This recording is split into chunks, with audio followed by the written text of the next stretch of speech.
For this first instalment of Aviation Corner, I got a chance to sit down with Keith Tonkin of Aviation Projects to discuss the changes in drone legislation here in Australia.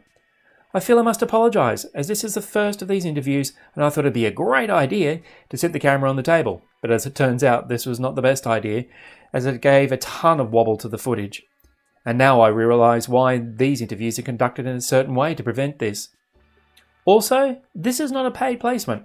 Keith and I have known each other for a number of years, and I just wanted to take advantage of his expertise in aviation for both this instalment and for other upcoming interviews. Other than that, I hope you enjoy this very first instalment of Aviation Corner. Hi, Josh Keegan here. Welcome to the first instalment of Aviation Corner. I'm sitting here today with Managing Director of Aviation Projects, Keith Tonkin. Hi. Welcome. Thanks very much for being here and having a chat. So this is the first of these similar style of catch-ups. Today we'll be talking about the recent developments in around the use of drones in Australian airspace.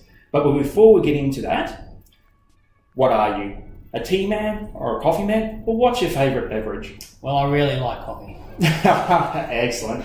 What sort of coffee, by the way? Is it flat white or...? Flat white, nice and strong. Oh, excellent. Yeah, mine's a double shot espresso, so that's my coffee of choice.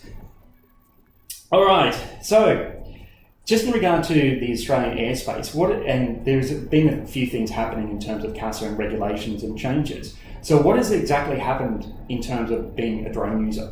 So what's happened after some regulations were changed a couple of years ago, CASA has changed the way it wants to keep track of where all the drones are and who's flying them. And they proposed some changes to the regulations and the registration of drones as of the 1st of July this year. Oh, okay. Right. So is that new licensing requirements, or what does that mean for the average drone pilot? What they want to do is make sure that people who are flying drones know a little bit about it. And what they're saying is that if you want to fly a drone, then you need to register it if it's over 250 grams. Oh. And if you wanted to operate commercially, then any drone operated commercially needs to be registered. Right. And if you aren't an approved drone pilot, if you like, then there's a short online tutorial to undertake to learn a little bit about what you need to know. Oh, right.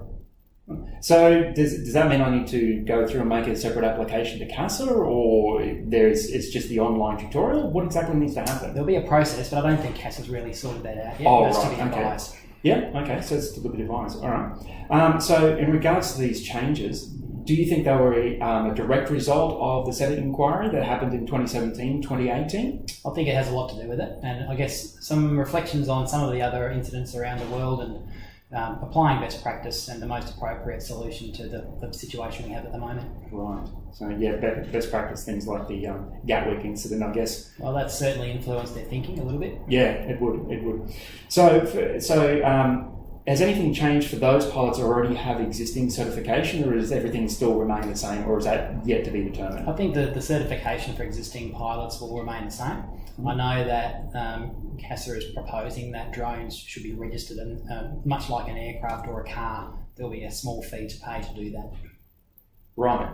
Okay, and does that mean you get a little licenses with it as well, photographic license? I don't know. Don't know yet. All right, cool. All right. So what do I need to do as let's say I've got my drone at home, and I have one or two. So what do I need to do to make sure I'm still within Part 101 of the sub 2 kilo class? I imagine this is impacting sub 2 kilo? For commercial operators, those who are sub 2 kilo previously or currently operating under the excluded category, that goes away. And there will be a requirement to obviously go and do that registration process, and that'll be advised in the next several months, I guess, or the near future, so that people can understand what they have to do. So keep an eye on the CASA website. Oh, right, okay, all right, and we'll do. Keep a very good eye on it, and plus I'll also put a link down below as well, so if anybody wants to go and have a look, it'll be in the links below. All right, well, thank you very much for having a chat to me today. If anybody needs any help in terms of drones or commercial drone operations here in Australia, please talk to Keith Tonkin from Aviation Projects. He'll certainly be able to help you out. So thanks very much for your time today. You're very welcome.